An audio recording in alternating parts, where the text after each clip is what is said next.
여러분 이사야서에 이렇게 반복돼서 같은 패턴으로 나오는 말씀들이 있습니다. 먼저 이사야 13장 1절에 보면은 아모스의 아들 이사야가 바벨론에 대하여 받은 경고라. 또 오늘 본문에서는 모압에 받은 경고라.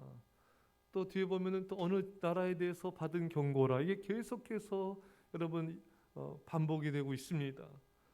자, 여러분 먼저 유다는 바벨론에 의해서 멸망을 하고 포로로 끌려갈 것이 예언이 되었습니다. 근데 여기서 무엇이 예언되고 있는가? 바벨론에 대하여 받은 경고라. 이스라엘 향하여 악행을 행한 바벨론을 향한 하나님의 보복이 예고되고 있는 것입니다. 하나님의 바벨론을 칠 분노의 도구로 강력한 나라를 호출하고 있습니다. 어떤 나라를 들어 바벨론을 치려고 하고 계십니까? 이사야 13장 17절입니다. 자, 읽겠습니다. 시작. 보라, 은을 돌아보지 아니하며 금을 기뻐하지 아니하는 메대 사람을 내가 충동하여 그들을 치게 하리니. 아멘. 메대를 들어서 바벨론을 치신다고 하나님 말씀하고 계십니다. 여러분 또 이 메대를 들어서 또 페르시아와 함께 바벨론을 하나님 치시는 거죠. 메대 다리오 왕과 또 페르시아의 고레스의 지휘 아래 바벨론 왕조를 멸하시는 것입니다. 바벨론에 대하여 받은 경고라. 하나님이 경고하고 계신 것입니다. 이렇게 당신의 백성에게 악행을 행하여도 하나님은 먼저 경고를 하십니다. 회개할 기회를 주시는 것입니다. 그래서 오늘 15장 1절, 이사야 15장 1절에도 모압에 관한 경고라. 여러분 모압은 작은 면적을 가지고 있죠. 땅은 굉장히 비옥합니다. 요단 동편에 있는 루벤 땅과 사해에 인접해 있죠. 또 룻의 시어머니 나오미는 가나안에 기근이 있었을 때 모압에 가서 거주하지 않았습니까? 자, 15장 1절을 있습니다. 시작. 모압에 관한 경고라. 하룻밤에 모압 알이 망하여 황폐할 것이며 하룻밤에 모압 기르가 망하여 황폐할 것이라. 아멘. 모압이 황폐할 것이다. 언제 황폐해지는가? 이사야 16장 14절입니다. 시작.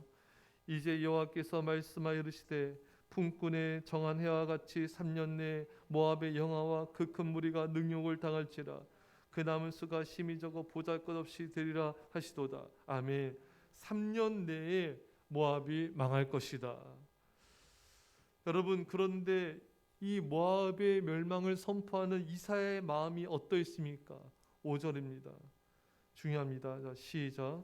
내 마음이 모압을 위하여 부르짖는도다. 그 피난민들은 소알과 에그라 슬라시아까지 이르고. 아멘. 됐습니다. 내 마음이 모압을 위해서 부르짖는다. 이사야는 지금 모압을 향한 그 마음이 너무나 아파옵니다. 이스라엘의 원수일지라도 모압이 환란에 처하는 것, 망하는 것을 그 예언하면서 너무나 가슴이 아파오는 것입니다. 여러분, 우리 원수, 우리를 괴롭히는 자가 고난과 환란과 징벌을 받는다 할지라도 우리는 아파야 되는 것입니다. 하나님 그걸 원하세요. 사실 여러분, 우리를 힘들게 한 사람에 대해서 우리가 감정이 사그라들고 별로 이렇게 아프지도 않고 그럴 수 있어요. 근데 여러분 우리가 기도해야 됩니다. 주님, 저들을 보면서도 아파하게 하여 주시고 회개하며 기도드리게 해주시고 불쌍히 여기는 아버지의 마음을 주옵소서. 이게 진정한 그리스도인 것이죠. 여러분 다윗도 자신을 얼마나 괴롭혔습니까? 사울 왕이 죽었을 때 얼마나 아파하며 여러분 애가를 지었습니까? 이게 하나님 아버지의 마음인 것입니다.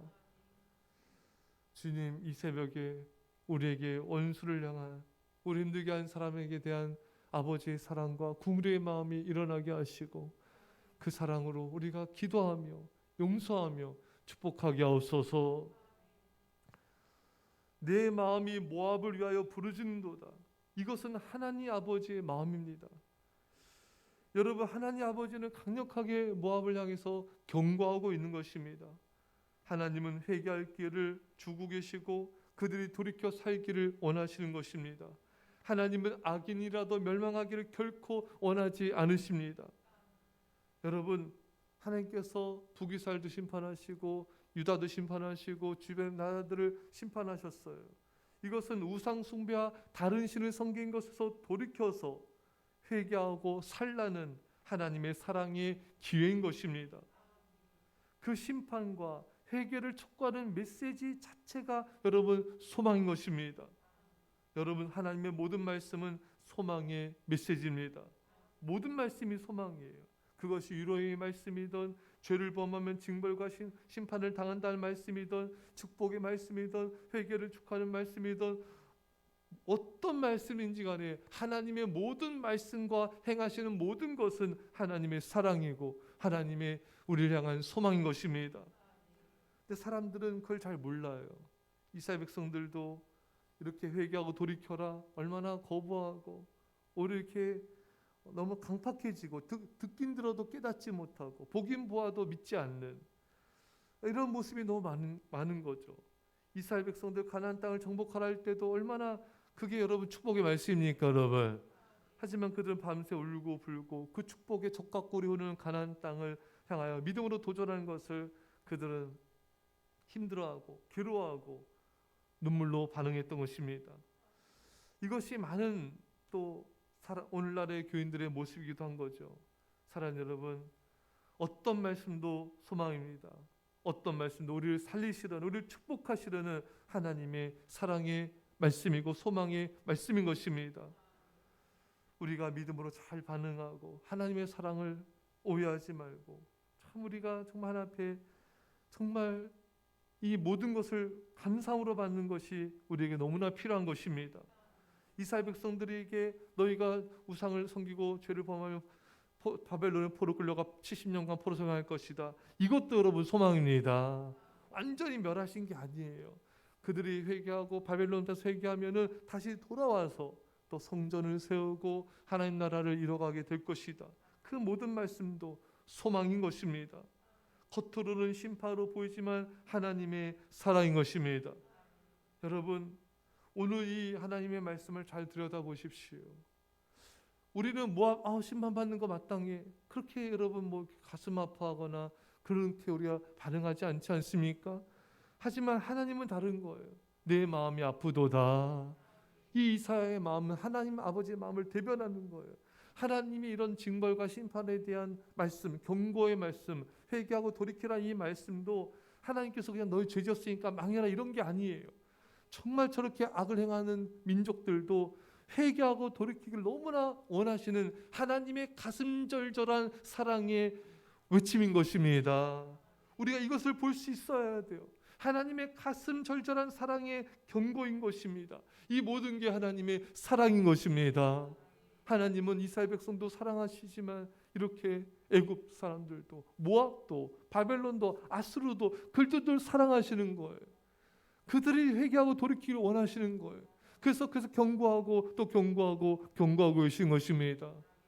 사랑하는 여러분, 우리 인간은 두려움의 존재라서 이 하나님의 사랑의 경고를 잘 모릅니다.